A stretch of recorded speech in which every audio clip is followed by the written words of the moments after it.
My stepkids decided the house was theirs now.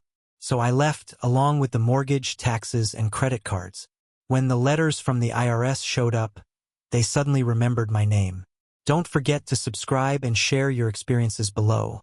Let's get started. My name's Mark. I'm 45. Not a hero, just a man who once believed you could rebuild a family from scratch. When I married Laura, she already had 2 grown kids, Jake and Ellie. We moved into a house outside Austin, the one I bought long before they came along. Red brick, 2 stories, oak trees that creaked in the wind like they were older than memory itself. I never asked to be their dad, just wanted them to respect the walls I paid for. That's all I ever really wanted. Respect. Not love. Not obedience. Just acknowledgement. A nod that I belonged. A look that said, "We see what you're doing. We know it matters." But they never gave me that. First, things seemed fine. Family dinners. Home repairs. Weekend movie nights. I mowed the lawn on Sundays. Fixed what broke. Paid for everything from streaming subscriptions to emergency plumbing. I thought they'd adjusted. Thought I had found a rhythm. Even bought a new grill, one of those big stainless steel ones with the side burner and rotisserie, thinking maybe I could turn us into something. Cook enough burgers and maybe they'd come around. But familiarity isn't the same as respect. The first cracks were quiet, almost invisible, like hairline fractures in foundation concrete, harmless at first glance. But they spread. Jake was the first to shift. He was 21, back home after dropping out of college to find himself. Found himself mostly in the basement with his friends, vaping and blasting music loud enough to rattle dishes. I asked him once to turn it down. He didn't answer, just raised the volume like I'd never spoken. When I mentioned it to Laura later that night, she sighed, said, "He's just figuring things out. Figuring things out." That became the phrase she used every time I tried to draw a boundary. I told her I didn't mind them being here, but I needed some structure, needed some basic decency. She kissed my cheek. "They're kids, Mark. You take everything so seriously." I was the serious one, the heavy, the one who wanted too much. But I never asked for more than the basic courtesies a man deserves in his own home. Then came the first real blow. It was a Saturday. I'd spent the whole afternoon fixing a leak in the upstairs bathroom, sweating through my shirt, crammed under the sink with a flashlight between my teeth. When I came downstairs, Jake was in the kitchen with 5 of his friends, feet on the table, laughing over open beers. I asked him, politely, not to drink in the house without asking. He stared at me, then looked around at his friends and said, loud enough for everyone to hear, "This is our house now. Chill." Our house. The same house I'd bought 10 years before I even met Laura. The same house where my name was on every deed, every bill, every payment stub. My house. I looked at him, jaw tight. "Your name on the mortgage?" He shrugged. "I live here. Don't need paperwork to prove that." The other guys laughed. Ellie, sitting on the counter, smirked and said, "Don't be so uptight, Mark. It's just a few drinks." I looked at Laura. She was standing by the fridge, arms crossed, silent. She didn't say a word. That silence, it hit harder than Jake's arrogance or Ellie's mockery. That silence said everything. It said, "I'm not going to take your side. Not this time. Not any time." After they left, I confronted her. Asked her point blank if she thought that was okay. She rubbed her forehead, said, "It's not ideal, but you're escalating things. Just let them be. Let them be. Let them treat me like a ghost in my own home. Let them stomp mud across the floors I mopped. Ignore the rules I set. Spend the money I earned. Let them be." I swallowed my pride and nodded. Told myself it was just a phase. Told myself they'd grow out of it. That if I stayed steady, kept paying, kept fixing, kept feeding, eventually the house would settle into something resembling peace. But that wasn't the beginning of peace. That was the beginning of rot. 2 weeks later, I came home from work to find the living room rearranged. Furniture pushed against walls. My recliner, the one I bought with my overtime bonus, gone. I asked Ellie what happened. "Oh," she said, chewing gum.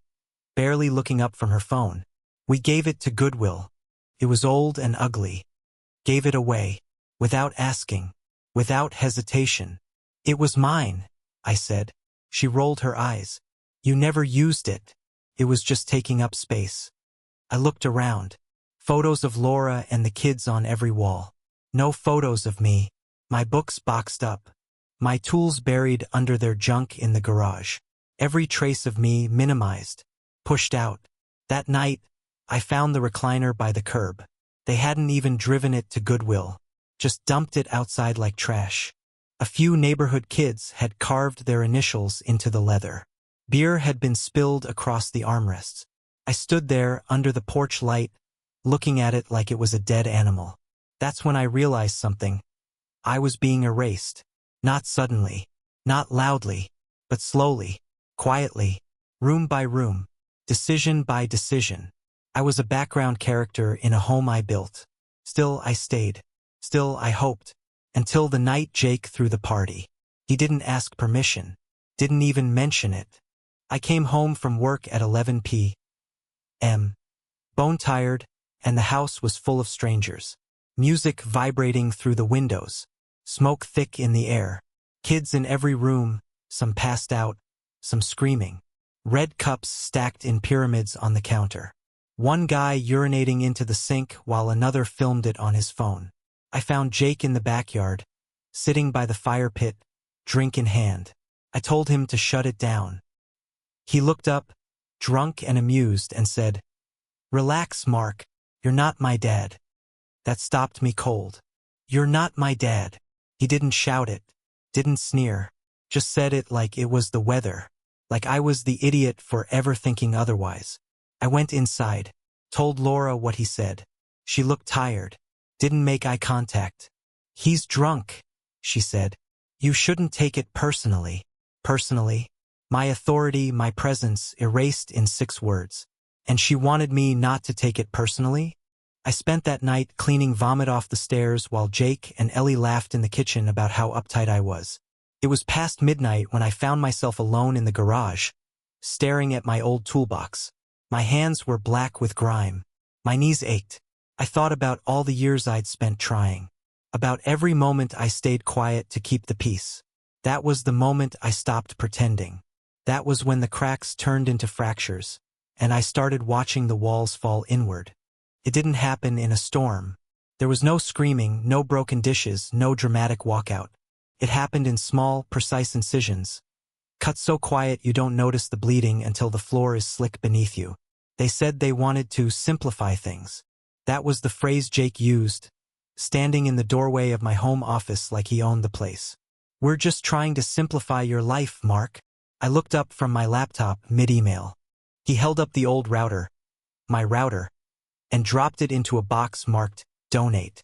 Ellie peeked from behind him, chewing on a lollipop like it was all some sitcom scene. "Why are you touching my stuff?" I asked. Jake shrugged. "You never use half this tech. You've still got DVDs in here." "That's not the point. We changed the Wi-Fi password," Ellie added, tossing her hair. "You can ask us for it if you need it." "Ask them." "For my own Wi-Fi. The network I installed, paid for, maintained through every outage and upgrade." I laughed. Not a bitter laugh. Just something dry and hollow, like dust falling down a chimney. "You're joking." Jake didn't smile. "This house is ours now. You just live here." That sentence, word for word, like he had rehearsed it. Laura was in the next room. Heard everything. Said nothing. Didn't look up from her phone. Her silence poured concrete under Jake's words. "You just live here." That night they raided the garage. Said they were clearing space. My old tools, wrench sets, power drills, a saw I'd inherited from my grandfather, were laid out on the lawn like a garage sale I never agreed to. Ellie took pictures of them for Facebook Marketplace. Jake haggled over my socket set with some guy in a lifted truck. I walked into the garage and just stood there. Half the shelves were bare. The hooks where my tools once hung like soldiers now dangled empty. "These were mine," I said. Jake didn't look up. "They were just collecting dust. You don't even work on anything anymore." He was right. I hadn't used them in months. Years even. Not since the kids moved in and every spare minute went to cleaning up after them, fixing what they broke. I hadn't had a project of my own since the day they arrived.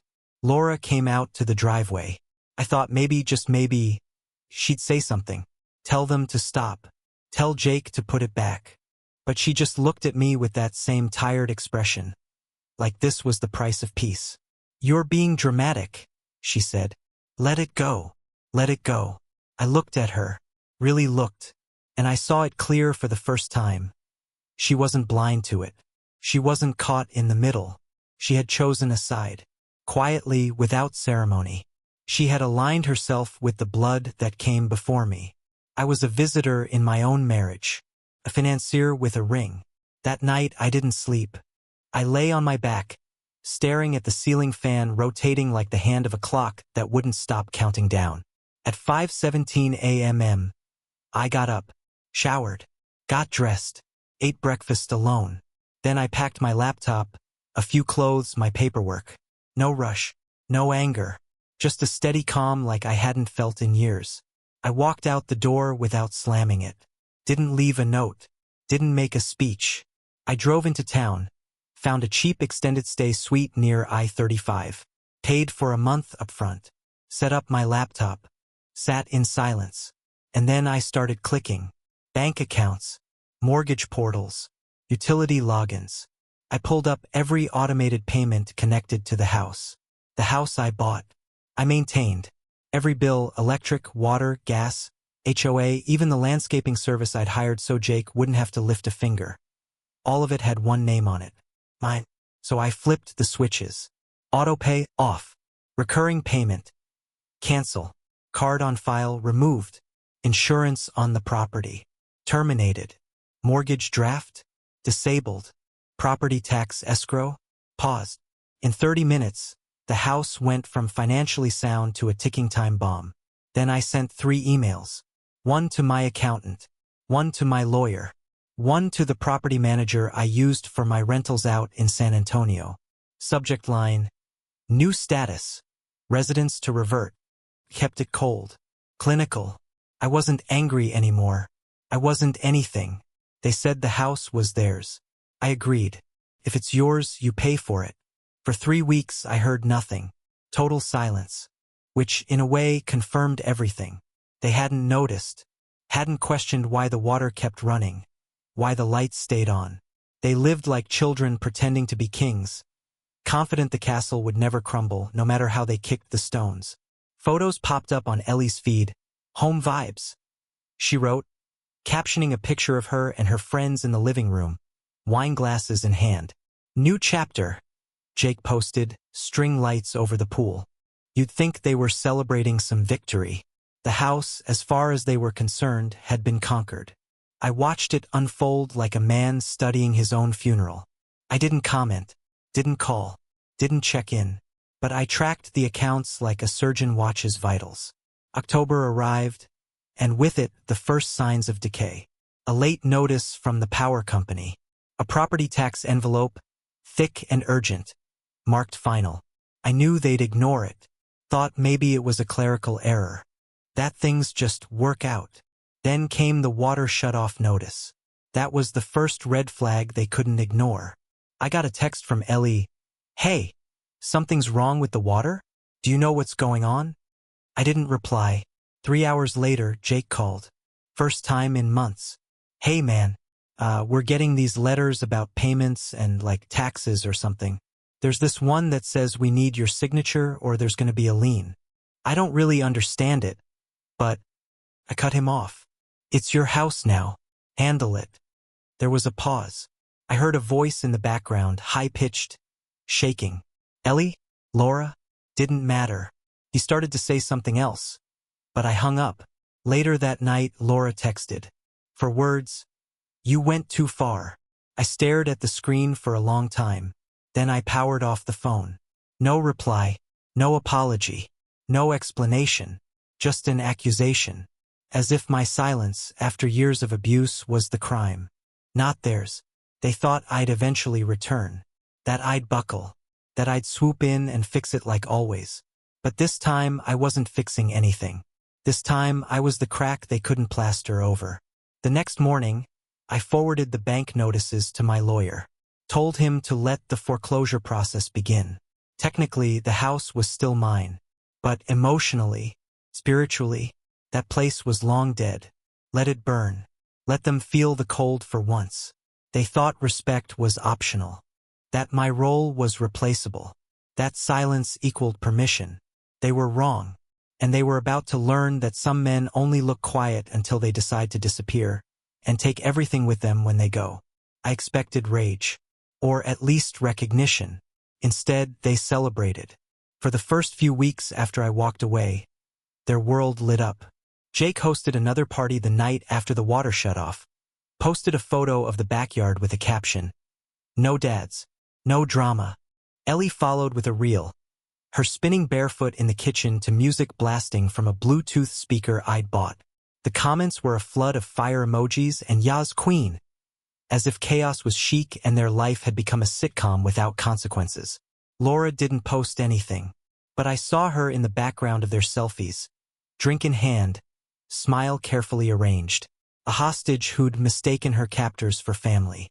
They thought freedom meant no bills, no expectations, that the absence of my footsteps in the hallway meant the air was theirs now. But air has a cost. October came as it always does, gray and slow, dragging its heels through fallen leaves. And with it came the letters. Not the kind you open with curiosity, but the ones that suck the color out of your face. Property tax, unpaid. HOA, delinquent. Electric, final warning.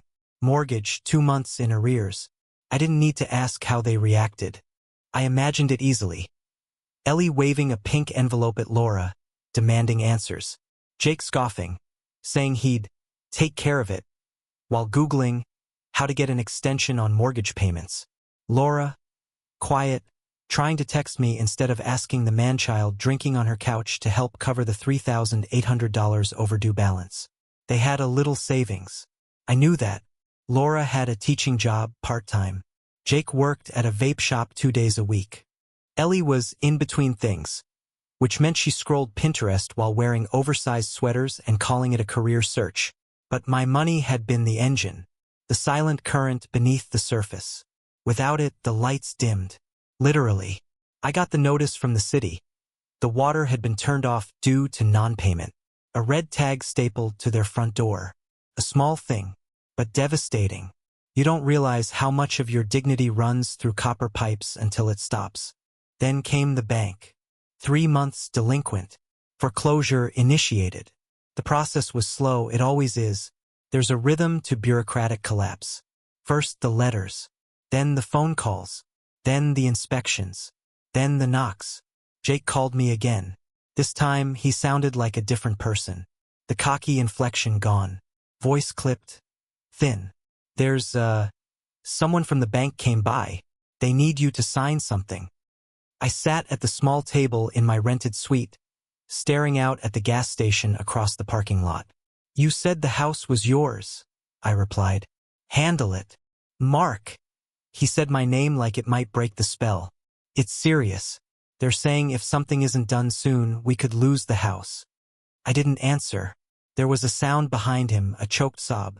Not loud. Muffled. Ellie? Laura? Maybe just the sound of reality breathing down their neck. Jake tried again. Can't you just help us with this one thing? Just sign the form, at least? I could picture the form. A borrower authorization. Or a hardship letter. Something to freeze the bleeding just long enough to find another sucker. I closed my laptop. Let the silence stretch. Then I spoke. You remember what you told me? I asked. You said I just live there. That it's your house now. He didn't answer. I'm just living according to your rules. I ended the call. Laura texted 20 minutes later. You're going too far, she wrote. No punctuation. Just a raw string of blame disguised as concern.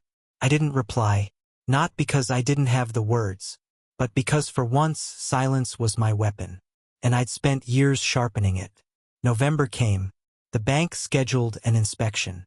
Jake posted less. Ellie disappeared from social media altogether. I heard from a mutual friend that the string lights by the pool had been stolen, that Jake had tried to rent the guest room to some guy off Craigslist, but the deal fell apart when the potential tenant Googled the address and saw the foreclosure status. They were learning what happens when the scaffolding is removed, and the building was never theirs to begin with. Mid-November, I received a certified letter forwarded to my new address. It was handwritten. From Laura. She wrote, "I didn't think you'd actually do it." That was the first line. Like my leaving had been a bluff. Like this was all a performance I was supposed to backpedal from. The kids are scared. Jake's been trying to keep it together, but he's overwhelmed. Ellie barely comes out of her room. I had to borrow money from my sister just to cover groceries last week. We thought we could handle it. I thought I could hold it together. But we can't. I can't. That was the middle. The end was what stayed with me. I see now how much you did. How much we took. I won't ask you to come back. But I need you to know. I'm sorry. I should have defended you more. I should have stopped them. I should have made space for you in our home. But I didn't. And now everything's falling apart. No return address. No plea. Just confession. Should have moved me. Didn't. Because sorrow isn't the same as respect.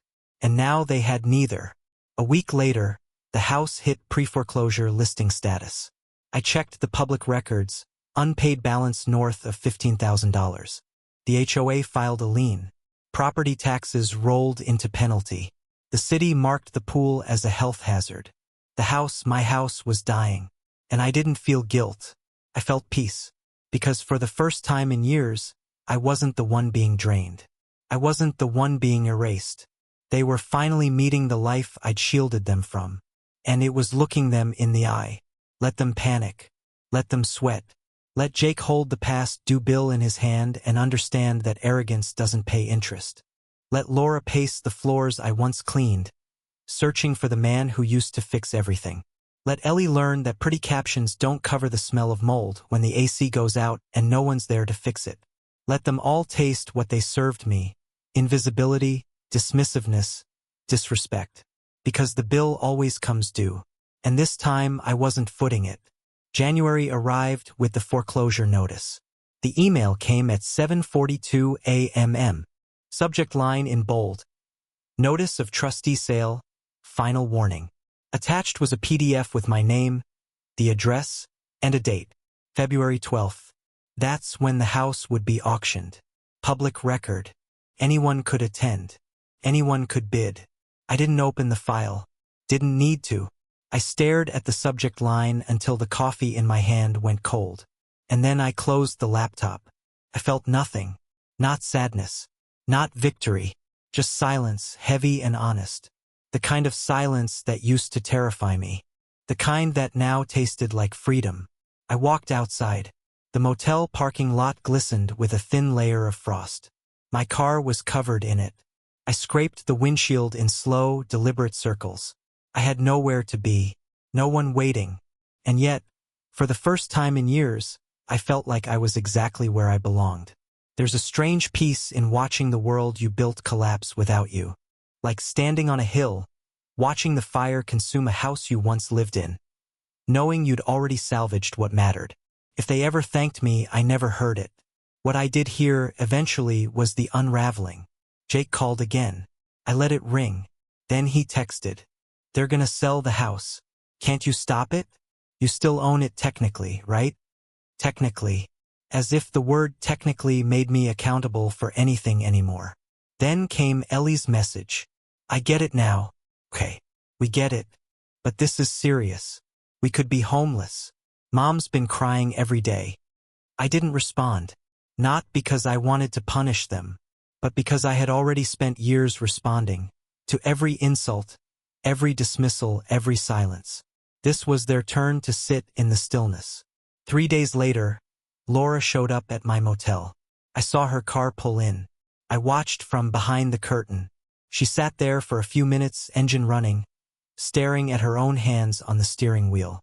Then she stepped out, walked across the lot, and knocked on my door. 3 soft taps. I opened it. She looked smaller. Not physically, but in posture. Her coat was zipped up to her throat, hands stuffed into the pockets. Her eyes were tired, red around the edges. She didn't ask to come in. She just said, "I was wrong." I nodded. "I should have defended you," she went on. "From the beginning. Not just in the house. In front of them. I thought keeping the peace was more important than choosing sides." I leaned against the doorframe. She looked down at the concrete. "But silence is a side, isn't it?" That's when she started to cry. Not loud. Not messy. Just tears trailing down like they were falling from somewhere deep inside her. "I thought I could hold it all together," she whispered. "But I didn't realize it was you doing the holding." I didn't say anything, because some truths don't need answers. Just silence to echo in. "I'm sorry, Mark," she said. "I didn't see it. I didn't want to see it. And now it's too late." I nodded again. "Yes, it is." She winced, as if those 4 words were a blade. Then she looked up, eyes wide. "We're losing everything." I looked her dead in the face. "No, you're not losing anything. You're being handed the cost. There's a difference." She didn't argue. She just nodded, stepped back, and walked away. I watched her get into her car. The engine coughed. The rearview mirror was cracked. I wondered if Jake would try to tape it himself or if he'd wait for another man to do it. They moved out 2 weeks later. I didn't go to the auction. Didn't need to see the vultures circle. I read about it in the county records. A company bought the house, probably a landlord. Probably turned it into a rental by spring.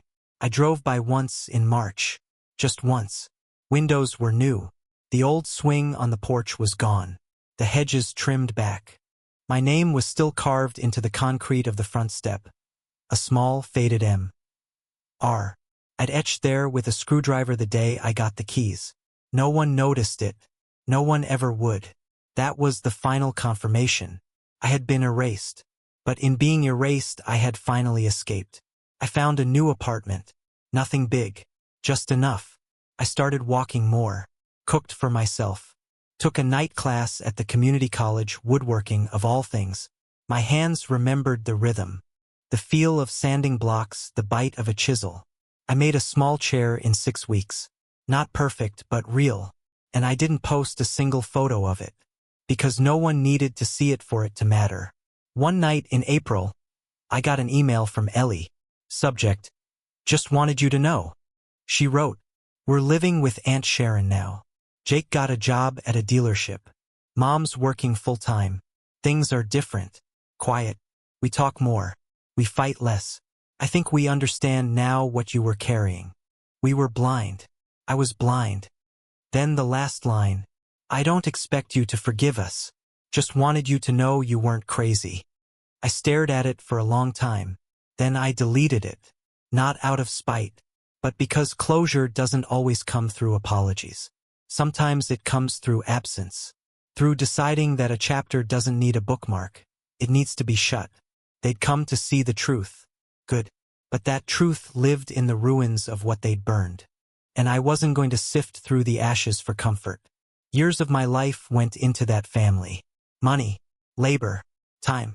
My whole soul bent around trying to be something they never once asked for, but constantly expected. And when they decided I didn't matter, they made sure to say it out loud. They said I had no authority, no rights, that I wasn't their father. So I left them with the father they respected.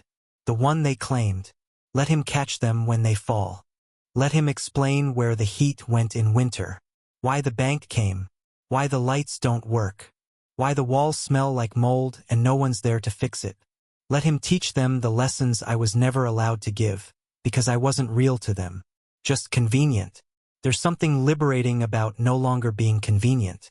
It means you're no longer being used. I wake up now with silence in my chest instead of static. No one asking for money. No one barging into my space. No one laughing as they spend what I bleed to earn. I'm alone. But I'm free. And when people say that freedom is selfish, that family should come first even when they spit on your name, I ask them one question. What is a man owed after he's given everything? Is he owed love? No. Gratitude? Maybe. But respect? Always. Respect is the last currency. When that runs dry, everything collapses. So now I ask you, was I wrong? Was I wrong to walk away, to stop funding my own erasure? To demand that the people who called me a ghost finally live without my shadow? Or was this the only path left for a man who gave all and received nothing? Would you have stayed? Or would you have done what I did? Turned off the lights, shut the door, and left them to finally face the world they thought they owned?